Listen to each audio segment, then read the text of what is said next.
Welcome to the Urban Bushland Council's presentation by Dr. Joe Fontaine from Murdoch University on the heat and drought impacts on our bushlands. Joe leads the Terrestrial Ecology Research Group and has focused on fire and forest management, climate change and their interaction. One of the things I want to try to point out is what you're looking at is average climate. And so on the x-axis, this is from the Perth Airport.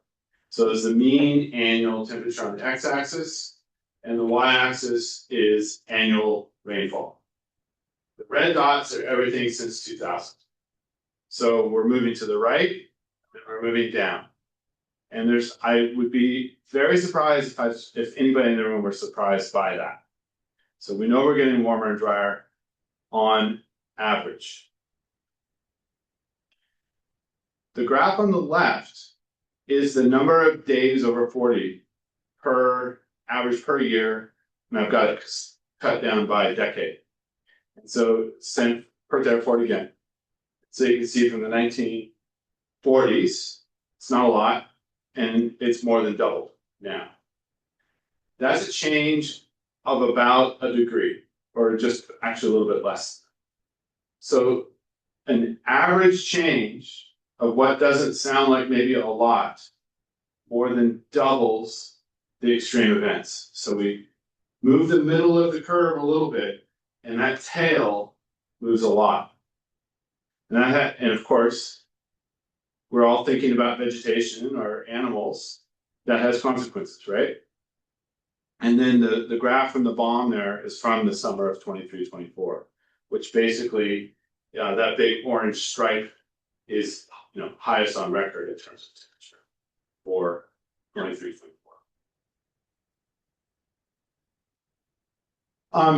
So these graphs are from something that I was made aware of last year called the Australian Water Outlook. And if you don't know about it, you might go have a quiz. It gives you a lot of different information, including soil moisture. And so what I've done is I've just grabbed little screenshots of every 3 months through the summer of 23-24. So of course, many of you in the room would remember that it got dry very early on, September of 2023. So all up and down the West Coast, the soil moisture was exceptionally low early in the season. And then as the summer went on, you see that orange and red is sort of hanging on the West Coast. And then in March, you can see there's that blue.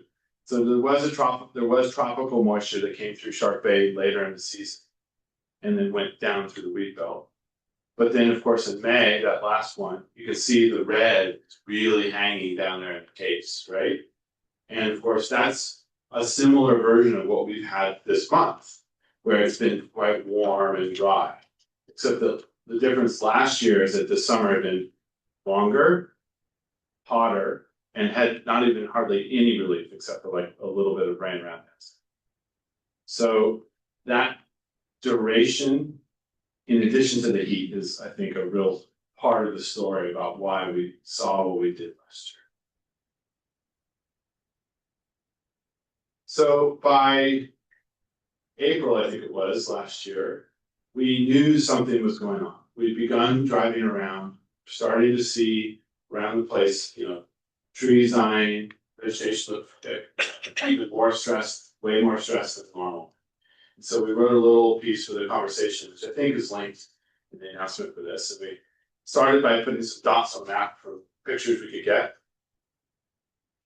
And it was around this time when my colleague Katinka sort of put out the call inside DDCA, has anybody seen stuff?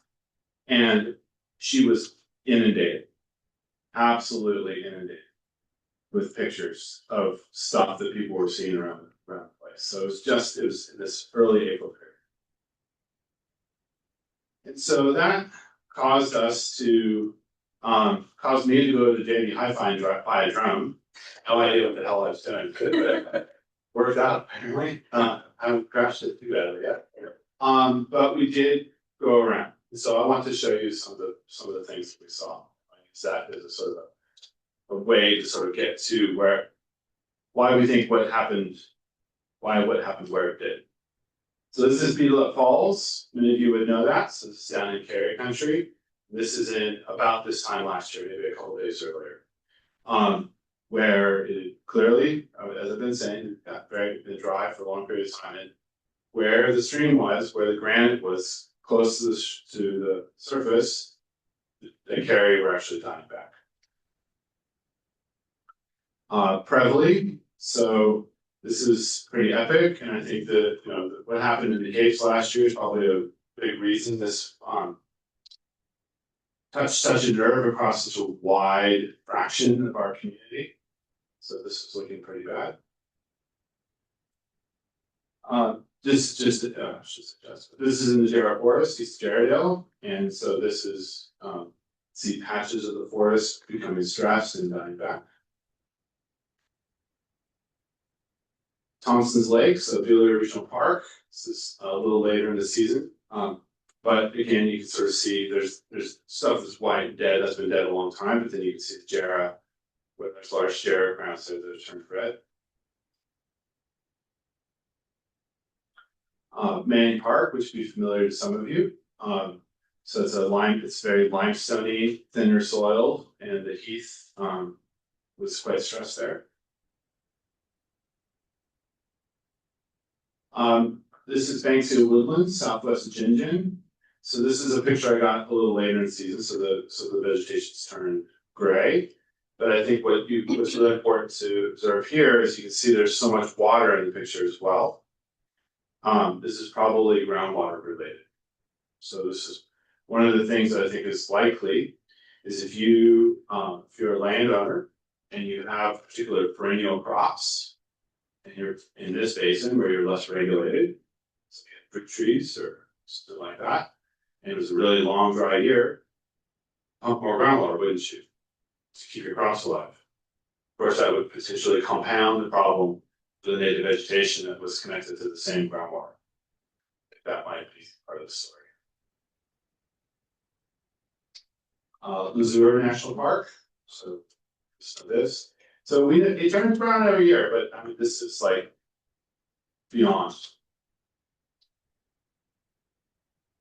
Calgary. So this is to the north again.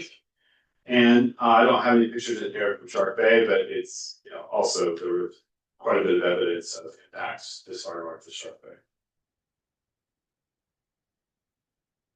Okay, so that's a little bit of just some death and destruction. And let's say this a couple times, but this time I'm going to remember to say it the first time. We all lived through last year. Last year was confronting. I'm bringing it up again. It's not just black and white. This is serious and there are consequences, but also it's not just a featureless plain of bare dirt out there, right? So it's not all gone. Okay, so we know that this has happened before on some level, and this is one of the reasons I'm one of the people that's out here talking about it, because my colleagues Katinka Ruthroff, George Matuzik, and Giles Hardy, particularly George and Katinka though, in 2010 was our lowest rainfall year on record for Perth. The following summer, so 2010, 2011, was hot. And by February, March, portions of the Jarrah Forest had begun to die back, just like last year. So colleagues went out there, they put in plots, they measured it, and they started doing research. And over the years, they published a lot of papers trying to understand what the consequences were. How many trees died, what fraction of the trees died, what the regeneration looked like, what's the consequences for animals, what does it all mean? What might that mean? They estimated about 18,000 hectares of the northern Jarrah Forest died back in 2011. In that year, they only had the resources and the know-how, and we had less satellites and stuff back then. We're probably a little less prepared. So they just focused on that area. So we don't know a lot about what happened elsewhere. And also, the winter rains, so the autumn rains actually arrived that year. They came in April.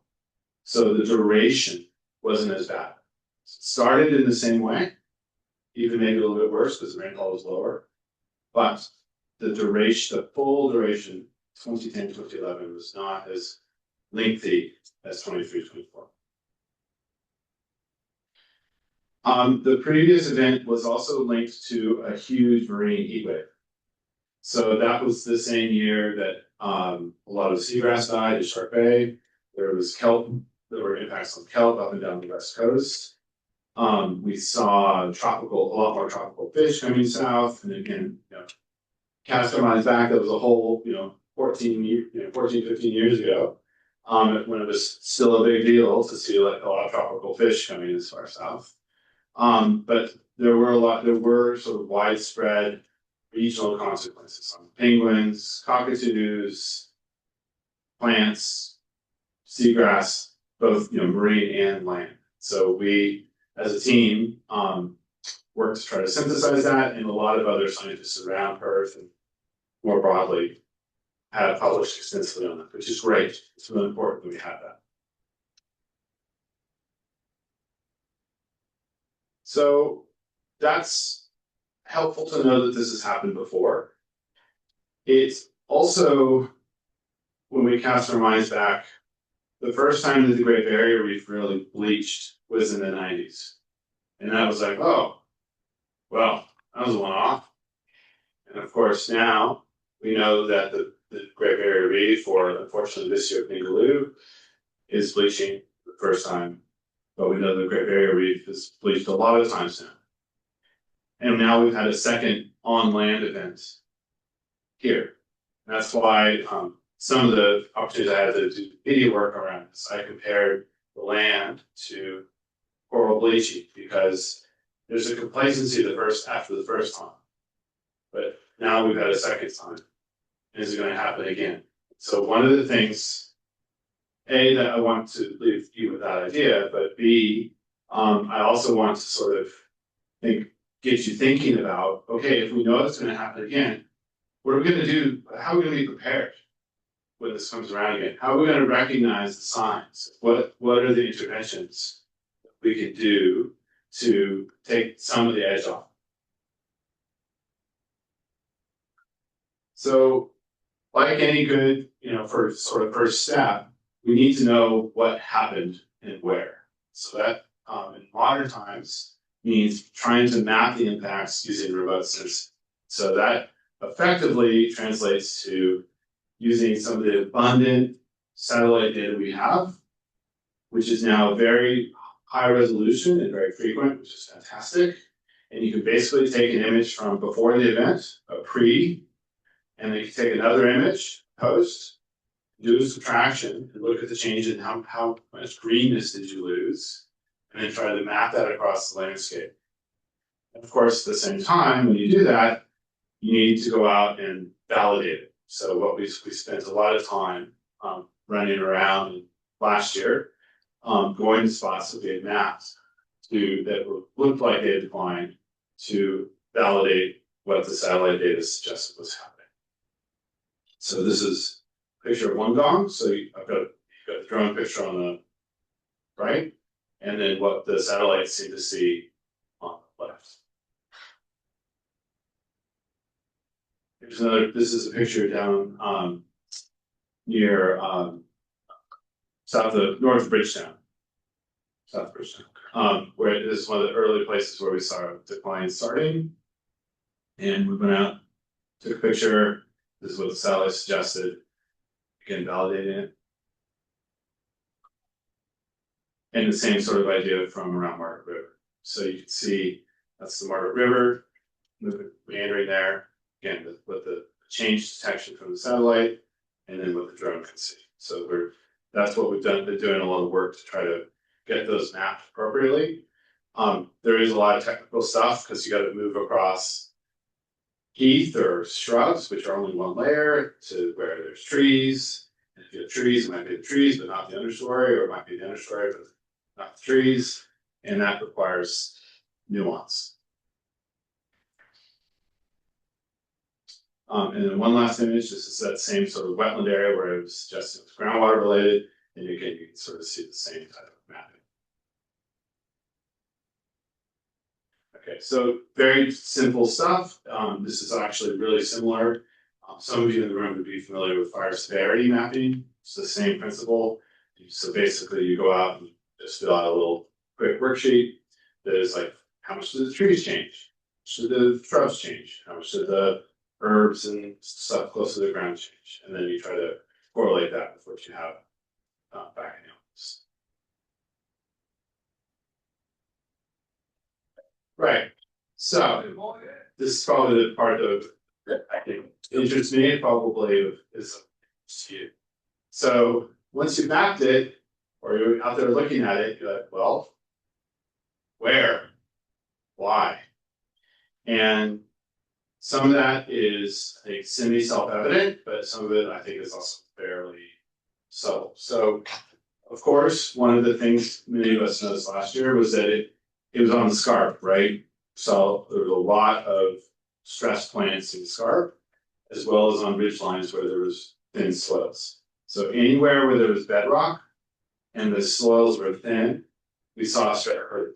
So one aspect of this clearly is about that. Those are the first places to get stressed, and because last year was so extreme, that vegetation was very sensitive. And the sort of spatial pattern that you can see there is where it's sort of showing you an index of how shallow the soil is. So where the vegetation died, that's probably telling you a little bit of where there's the bedrock is much closer to the surface. Indeed, this is something that we learned from the original 2010-2011 event. So knowing that that is an issue. So the little nifty, colorful graph in the upper right is one of my colleagues at PVCA, Gavin McGraw, is a very smart guy. And you can use basically, you can electrocute the earth. You basically create a little like CT scan using electricity, and it allows you to detect how deep the bedrock is. So the purpley, the light yellowy bits are where there's bedrock, and the little green line above it is how tall the forest is. So effectively, 12 meters seem to be less than 12 meters to bedrock. Trees didn't do well. More than 12 meters, they were better. And the picture down the bottom is just an example of that along the Margaret River, where you can see the river, exposed rock, dead trees exactly where the rock is. You get away from that where there's deeper soils, not as many dead trees. So that's just an expression. So the data is just to show you that I'm not just waving my hand.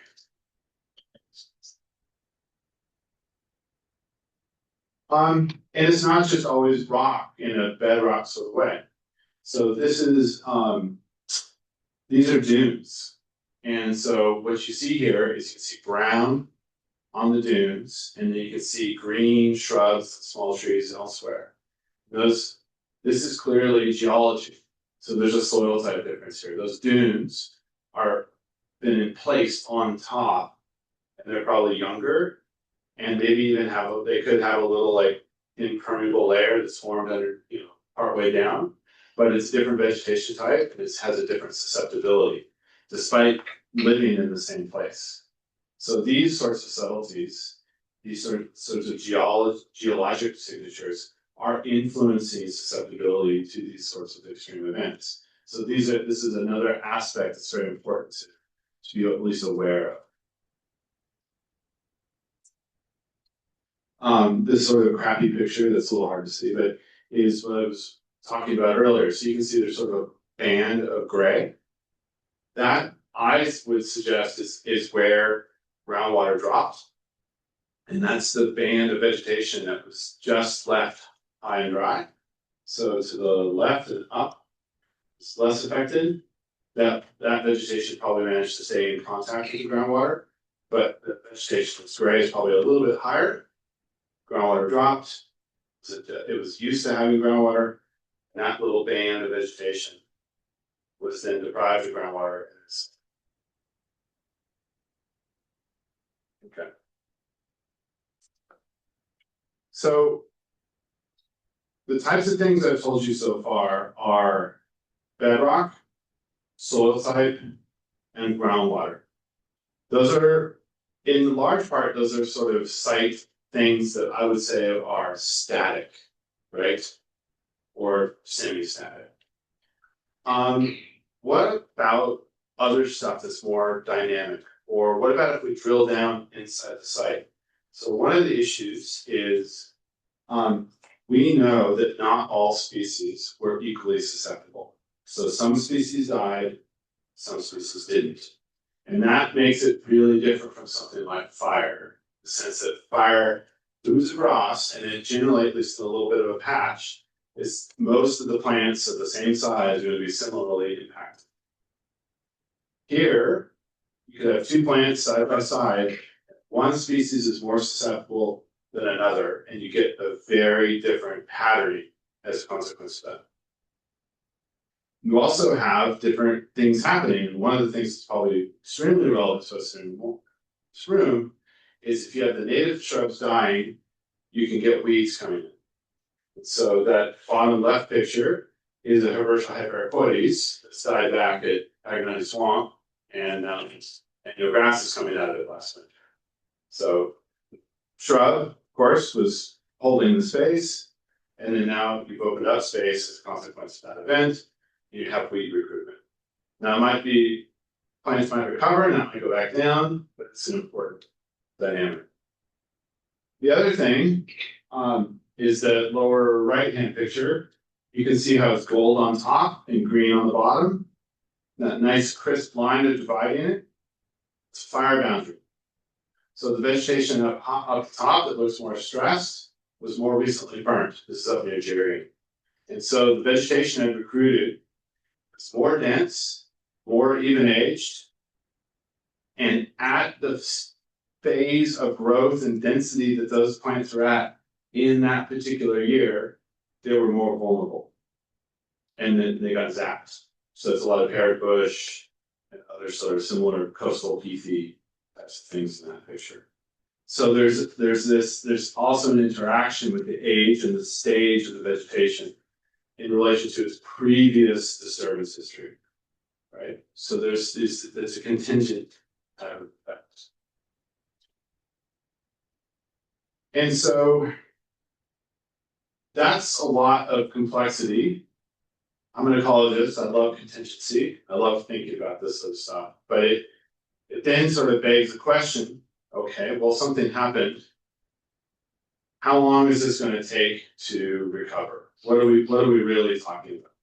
So on the upper left, we have a Banksy woodland that I would call normal, and then a Banksy woodland that I took a picture of last August that doesn't look so shot.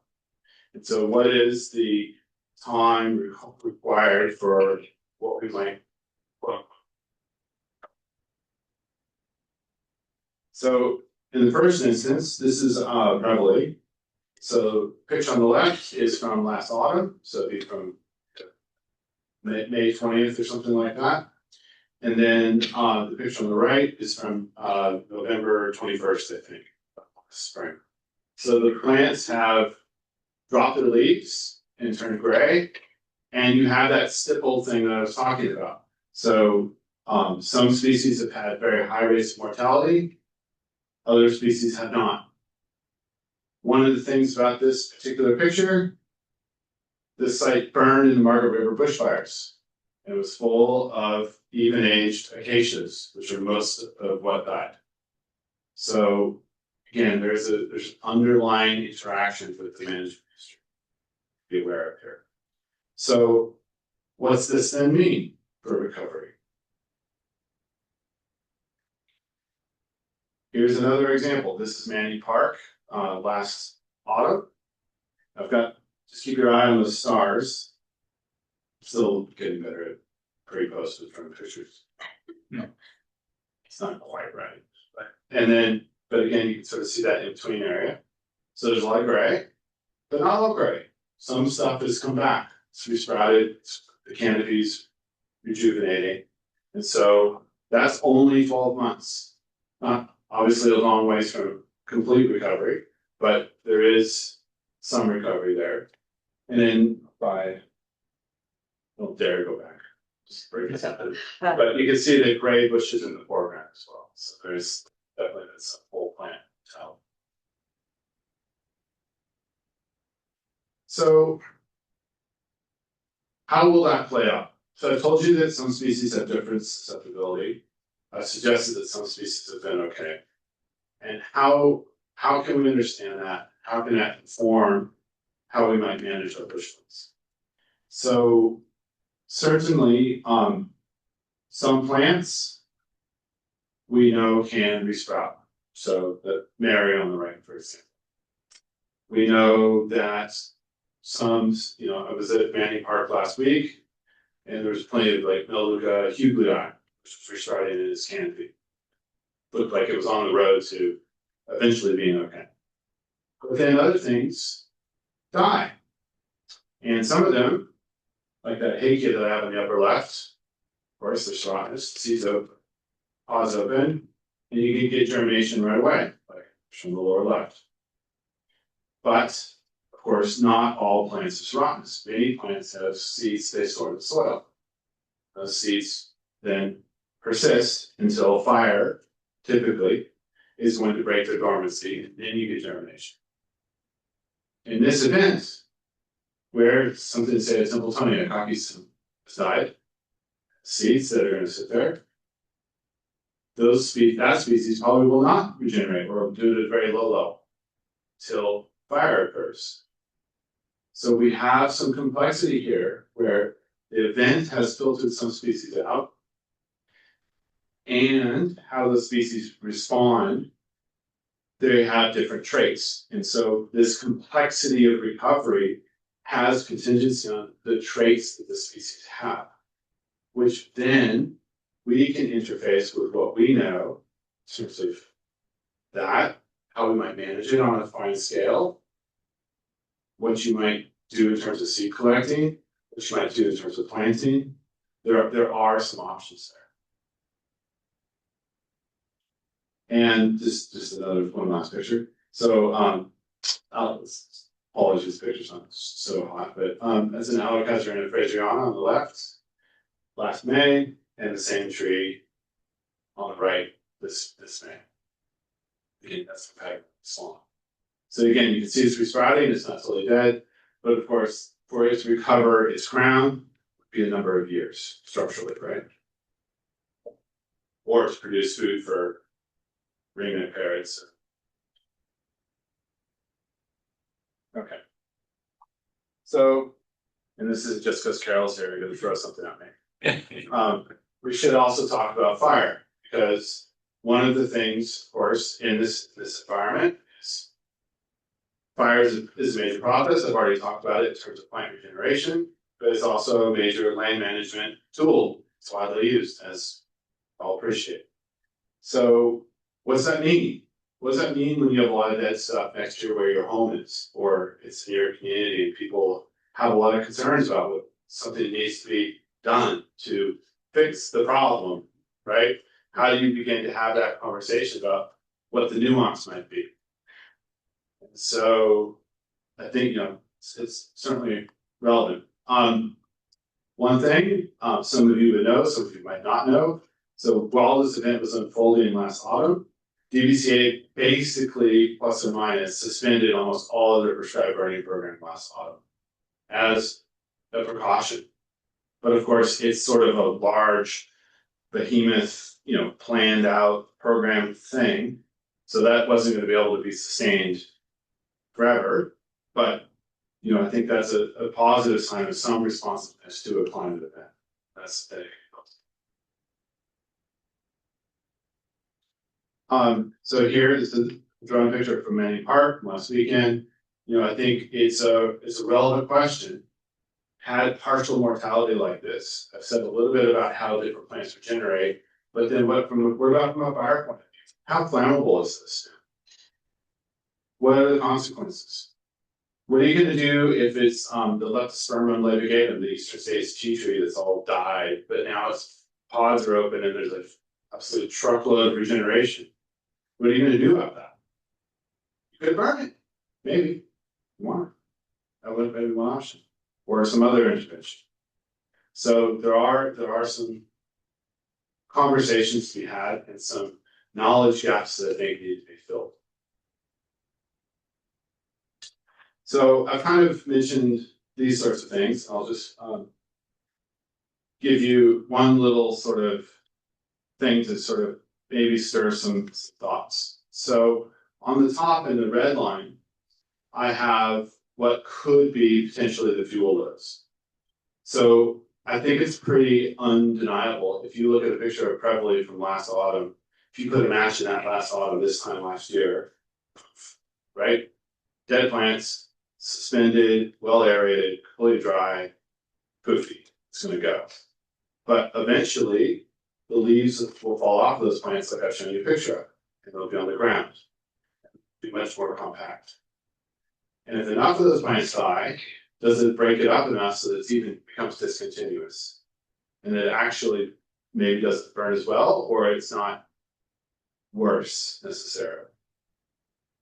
But that's an open-ended question about how quickly that process fills out, and it would be correlated with how much area died, right? And on the bottom, I've just got some sort of conceptual thing about how long does it take the plants to recover. Anybody who tried to do seed collection last year? Yeah, it's terrible, right? Because this year. Yeah, so last year, terrible for the plants, then that flows through to flowering, and then seed production. The banks and ZZS look really good right now. So that makes me hopeful for the coming season. But there's a cascade, it reverberates, it echoes through for multiple seasons in different ways, right? So that means you would then have, oh, well, should we intervene now? Well, is there a seed bank? What's the seed bank? What's the legacy of that sits? How many years does that sort of stay in the system before we're kind of pushed through? And I think that's another question of, science research can try to help by at least some, not just hand wavy stuff that we can actually have a discussion about.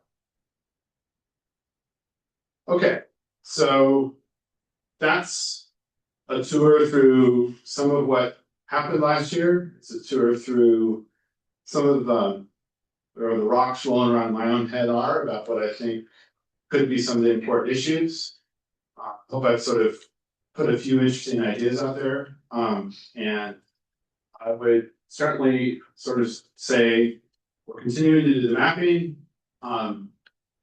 publish all that so it's in the public domain for folks like yourselves.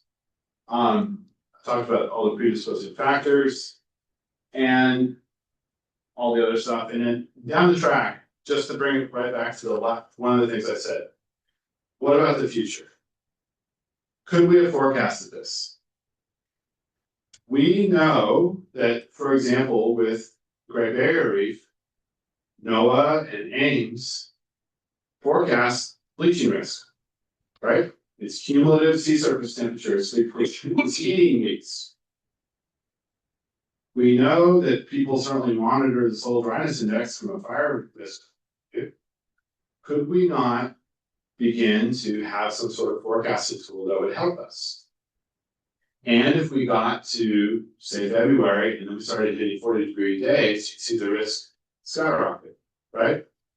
And if you just planted stuff last year and you had enough budget or volunteers to water, something that you really were invested in, you pull the trigger. Conversely, if you get to February and the risk is pinging out, but then we get a good, tropical dump, it'll go back down, right? Or where the thunderstorms roll through, your risk would reduce. So you could think about that as a tool. That wouldn't it be nice if we had that? It would help. There's enough data out there that you could actually do that if the resources are relevant. Thanks.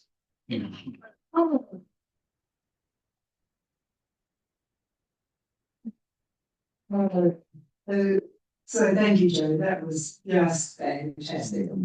Wonderful presentation. I think it made it really clear what's happening, and we do have some time for questions. But I want people to come up here and talk in this microphone Carol, you only get to ask a question if you don't make it a diatribe. Nice question, Joe. Come up here. It's lovely. It's so nice. Let's come up the front because then everyone can hear. Yeah. And we're probably projecting better for the screen lights, but I soon. Yes, thanks, Christine. And Joe, I'm so glad you showed those photos of Preverley. And of course, there's Narrabuk, and the fires of November 2011 went from Gracetown to Redgate and beyond, and there were escapes then up too. So they were called controlled burns then. I'll try to be quick. And they did escape in hot and windy weather. It was the 20th of November. I was driving out to the beach. Well, anyway, chocolates and champagne. It was my birthday. So I thought, oh no. And anyway, what had happened, the controlled burns from a while ago reignited in hot and windy weather. And then by the Tuesday, I went out there again. I live in Perth, Grove, Margaret River a lot for environment and family reasons. And we thought that was helicopters with water. It's actually helicopters with firebombing trying to do backburns. Anyway, the end result was that that's why Wallcliffe House burned down, a backburn that jumped across the river, and a number of other ones went wrong. But the thing that, and I have to say this before I ask the question, absolutely, I know I have to say this, it's so deep in my heart. It was the worst. It was just a moonscape the whole way along the coast. So, Joe, what I'm really interested in, what I can see still now, and it's 13 years later, so all of the paperbarks, the melaleucas, the whole forest of them all the way along died, and they have to come back from seed. So it's quite thick where they're coming back. But you said there that in the drought last year, that it was the acacias that died off. Now they would be the ones that came up quicker. I presume the paperbarks were taking longer. So do you, sort of what did you see with the paperbarks? Because you can still see them there standing like dead monoliths, and that would be very, very dangerous to to set fire to that Preverley Narrabuk area because of the houses and all of that dead vegetation. So what did you notice with the paperbarks? Thanks. That was short. Thanks, Carol. Was relatively short by Carol's. So I don't know exactly, Carol, but it's a really interesting question. So I mean, that's the sort of thing as an academic, as a researcher, I'm excited that you brought that up because we didn't look, but I'd love to go back and look. The broader theme around that is after fire, plants recruit. We've all probably seen that. And of course, you have higher densities of small plants. And as they grow bigger and over time, the density tends to go down. And if you get a stress event at a point in time where the plants are very high density, competing with one another for a lot of water, that's when you can have complete sort of like it all kind of falls apart as opposed to partial mortality of a population of things. So it's a window of vulnerability. And so you could imagine where you were sat looking at a map at a bunch of different colored blobs, and they were all different ages of plants in the same community type. And if you were trying to think about risk from an event like this, you would want to make sure your eggs were spread out, right? In terms of different ages. If your whole landscape was one age, and then you got really unlucky, you had that type of event, then you'd be up shit creek without a paddle for that particular vegetation type.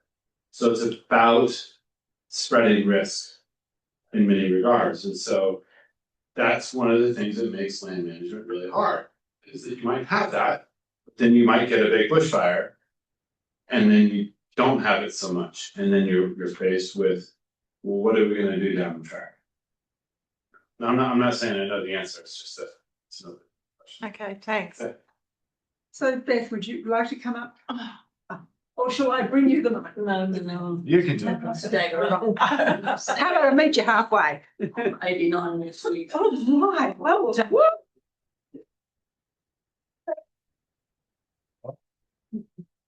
They'll make 90, I'm gonna have a big wake. That I can attend. I'm coming. First. I will tough questions. Comments. Almost 40 years ago, I was driving down Black Point Road in Dr National Park, and there were dead jarrah trees. So I contacted my good friend Alan Walker in Calm, and he got back to me and said the Calm officer had inspected these trees, and he said, this is caused by drought.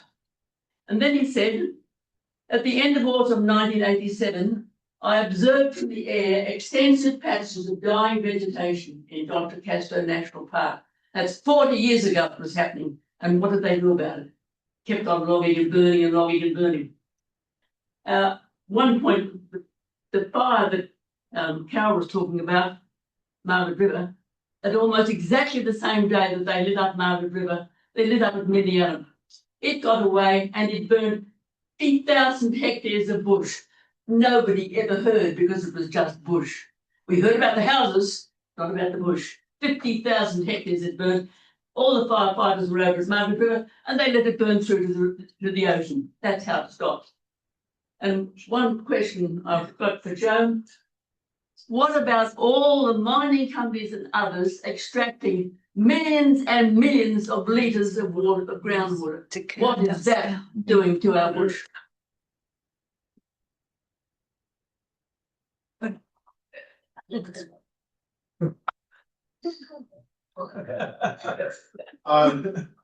So I don't have a great answer for you, Beth, in terms of the groundwater extraction, but I would say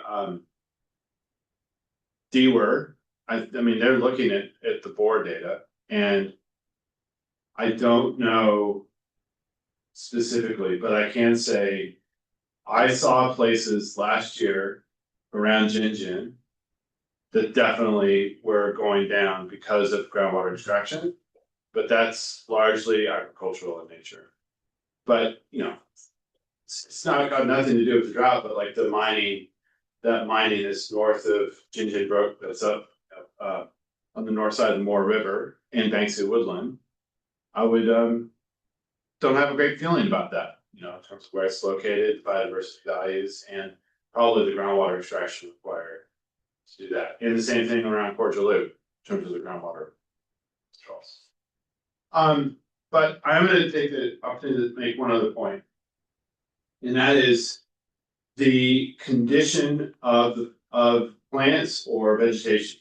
So I've talked a little bit about plant density and age, but I haven't talked about how plants resprout.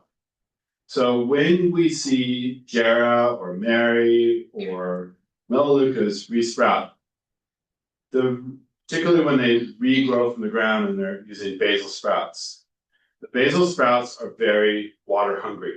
They're not efficient. And so they're pumping water to grow very quickly. And a mature tree with a full crown is more balanced. Might have the total demand may be higher, but it's more regulated in a way of saying. So that young regenerating forest trees are going to be very water hungry. And you can imagine a situation where you have that regeneration happening, then you have a big event, like they get up to a stage where they're sort of hitting the wall a little bit in terms of what's available in the soil, then you have a bad year. Boom, right? Back down, resprout again, and you can sort of see a cycle there. So we know that globally, the prediction is that forests globally are going to get shorter because of increased temperature.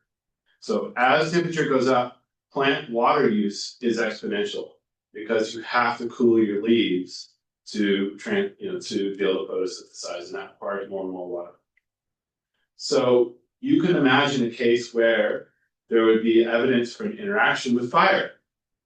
So if fire causes the trees to resprout because it's intense, and you have those basal sprouts, that could then increase vulnerability to a poor year, right?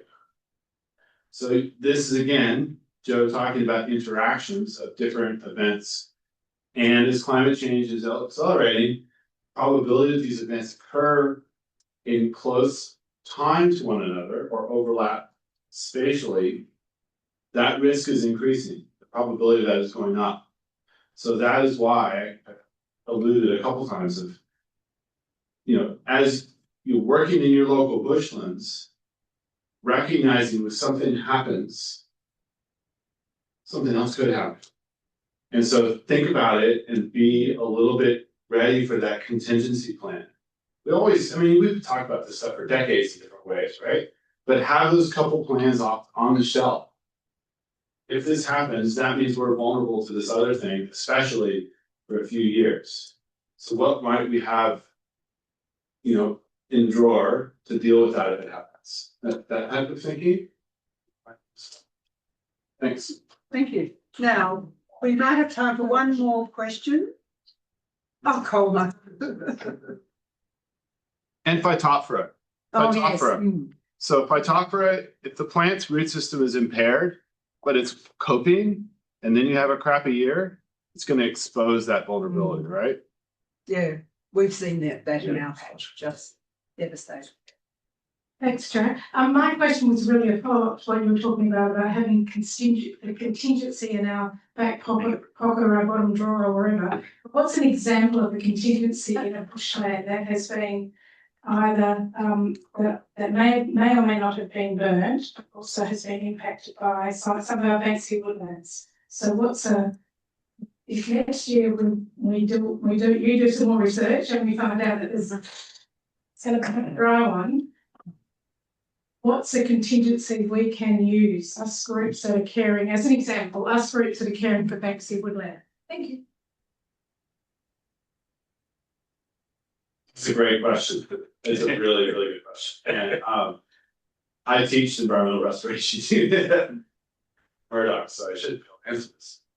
I would say, look, I'll give you kind of a dumb, easy way, right? Is if your native plants are going down, weeds will come in, right? So having extra buffer in your budget to pay for more spraying.